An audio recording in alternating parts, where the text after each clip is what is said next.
Good afternoon, scholars, and welcome back to the Restricted Collection, a podcast about tabletop games. And today I'm announcing the winners of the Where Are They Now contest.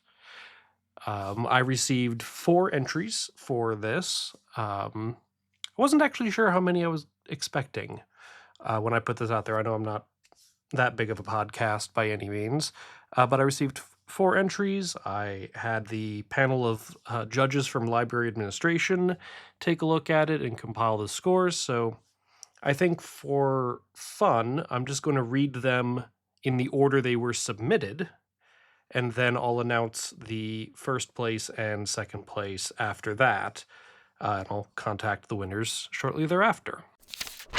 So the first entry that I had was, "Where is Peter Sylvester now?" There was a time when he was the most popular guy in town. And why not? He was the star running back, Arkham's first blue chip prospect, and scouts from the Pro League were coming from as far as Ohio to watch his games. But ever since this big Russian guy, Alexei Saburov, came to town, Pete's coach and teammates have been spending all their time trying to bring him in to try out for the offensive line. That didn't bother him, though. What really bothered him was when Pete caught his girlfriend, Agnes, talking to Alexei. She'd sometimes have these parallel days where she'd act less interested in Pete, but he never expected to see this. Yeah, Pete and Alexei were going to have a little chat. That's fun, putting the like a staple from the original or from chapter 1 up against what will assumably be a staple for chapter 2. Next is, where is Barnabas Marsh now? I was, when I put this out there, I talked to a couple of people and I'm just like, yeah, what do you think of like any well, I guess just to be clear for anyone who isn't aware of the contest that I was running, it's just write a couple paragraphs about a non-investigator unique character from chapter 1, which leaves it entirely open for random people like Jazz Mulligan. When I was first chatting with someone, it's like, yeah, wouldn't it be fun if someone wrote something about Jazz Mulligan? Or random enemies like Barnabas Marsh. Subject Barnabas Marsh remains one of the BOI's top persons of interest following the Bureau's raid of Innsmouth last year. Previous charges remain unindictable due to disappearing evidence and most notably the failure of eyewitness accounts in retaining credibility. Parentheses, see REP-AH28-CT for further analysis of Massachusetts-wide memory loss syndrome. End parentheses. Subject has gained employment in nearby Arkham as chief manufacturing officer of the newly established meatpacking plant. Interviews have uncovered Marsh's historical success in overseeing the mass production of maritime perishables, while previously documented accounts of Barnabas Marsh highlight his capacity for masquerading illicit affairs behind corporate activities. Recent attempts at obtaining a warrant for his investigation have been stonewalled by local Arkham officials, recommending further investigations of Marsh's dealing within the meatpacking plant through federal intervention via the FMIA. And it is signed by Detective Elena Harper. That's fun. It pulls it pulls an enemy unique character. It's written as a report by Elena Harper. That's fun. It also ties in with Daniela Ray's meat packaging job.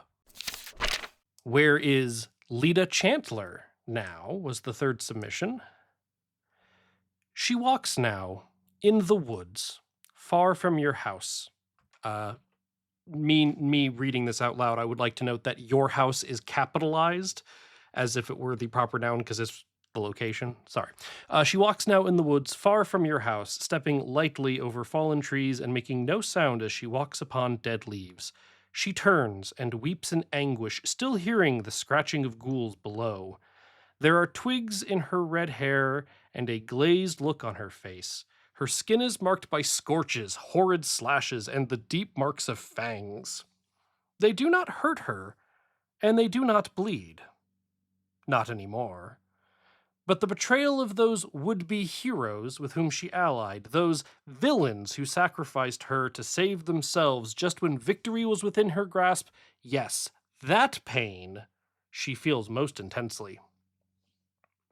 Years ago, she was consumed by Umordhoth, but now she is consumed only by thoughts of hatred and despair. She does not know that she is a ghost. She does not know that she is one of the abominations she once fought.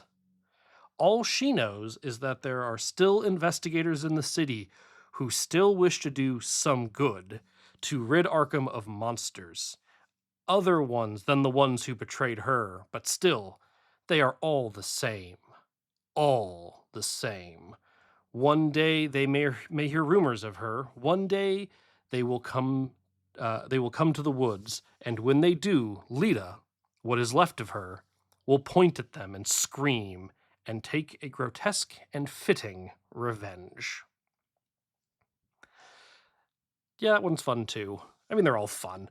But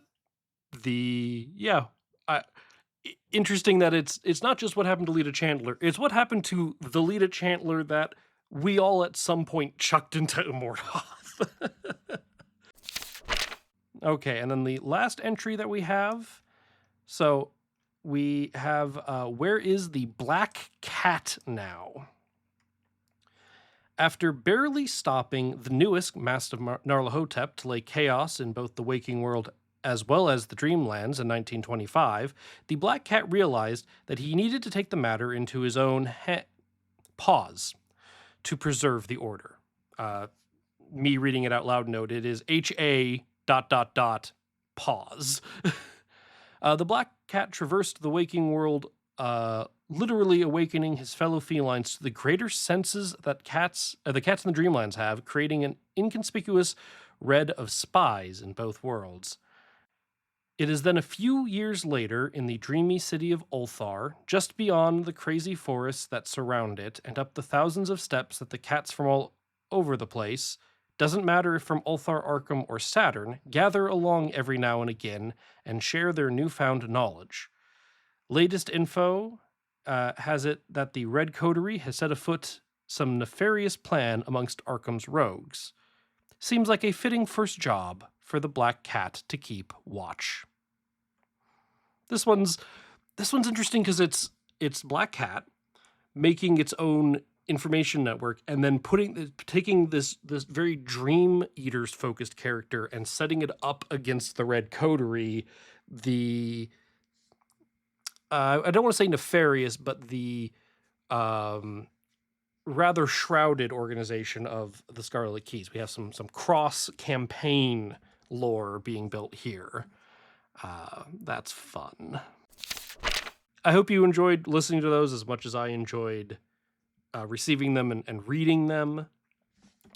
Going through them, as I said, I had library administration, a panel of 5 judges, go through and rate them. And after putting the scores together, you can imagine a drumroll noise here. The first place winner, and will have their choice of prize, is the person who submitted Where is Barnabas Marsh Now?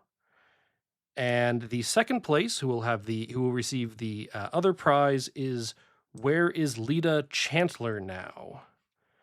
Honestly, the scores weren't all that far off from each other. So I thank everybody who submitted for this contest, and I thank the judges for their time and attention to this matter. And as I said, I'll be reaching out to the winners shortly.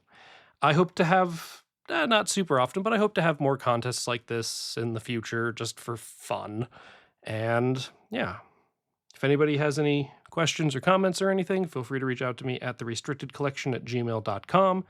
Otherwise, you can find me around as Head Librarian Chad. Thanks for listening.